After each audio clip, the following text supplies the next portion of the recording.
Spencer Brauchla with In-State Spine and Joint, and I'm here to talk about the lumbar disc.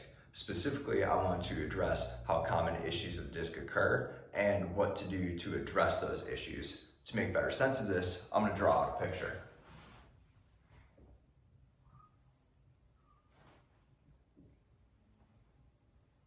So what we're looking at here is what is called a motion segment, where we have two vertebrae and then the disc that is in between the two. To orient yourself here, it's as if you're looking at the spine from the side view, where you would have belly button in front, and then these two pointy parts of the spine are what you can feel when you reach around yourself and touch your own back. And when thinking about disc issues, we need to remember that the disc has two primary functions or jobs, with the first being to absorb forces, typically that come from the ground up. So that first job is just to absorb forces.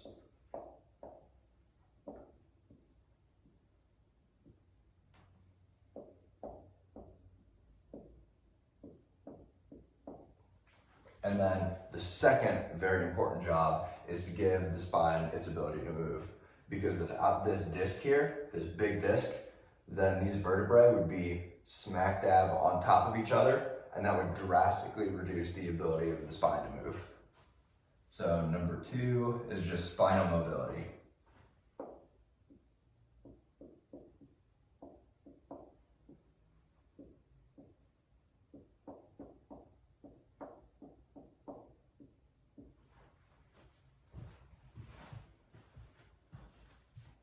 So when thinking about how disc issues can influence these two primary jobs or functions of the disc, we need to focus on what is going on inside the disc. So right in the middle here, we have what is called the nucleus pulposus, which is liquid or mostly liquid material and comparable to the jelly inside of a donut. So when this is in the middle where it's supposed to be, then overall the disc itself is functioning very well and able to perform these two jobs very efficiently.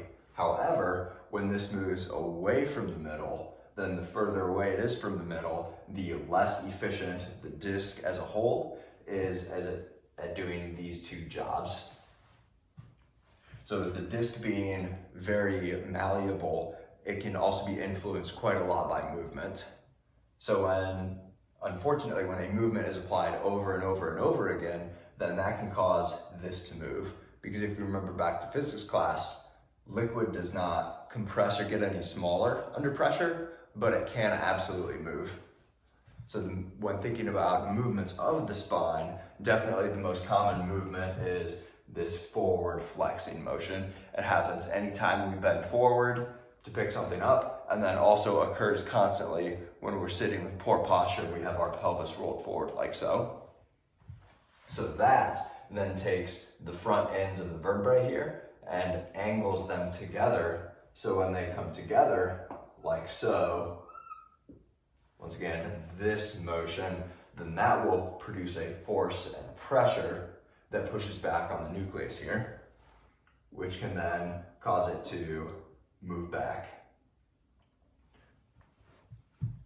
And when that happens over and over and over again, then that can get to the point where the nucleus will migrate all the way back here.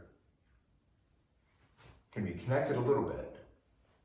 When it's all the way back here, then most of the pressure of the disc is also occurring right at the back end. And that is an issue because it's back here where we have the nerves that exit the spine, go into the legs and the back and the everything else. So when there's pressure on these nerves, that can create all sorts of unpleasant symptoms. However, if it was this excessive forward flexing movement that gave us this issue in the first place, that is actually a very good thing, because if movement is what's caused it, then movement can also then reverse it. So just by going back, doing these extension type movements will then do the opposite of flexion, and it'll bring these two back together, which will then produce an opposite force going this direction, which then over time will cause the nucleus to go back in the middle where it is supposed to be. And we can recognize clinically that this process is occurring because when the nucleus goes from back here to the middle where it's supposed to be, then we will also see a concordant increase in the spine range of motion or spinal mobility. So one of those two primary functions that we touched on originally is also clinically very important, and making sure that we're doing the right movement. So to recap here, if too much of this motion is then causing the nucleus to go back, we just do the reverse of that, this extension, to bring it back forward where it's supposed to be. And we can recognize that this process is occurring when the range of motion of the spine increases. So that is all I have for you today. Hopefully you enjoyed the video, and if you'd like to reach out, look in the description below and you'll find my contact information. Thank you.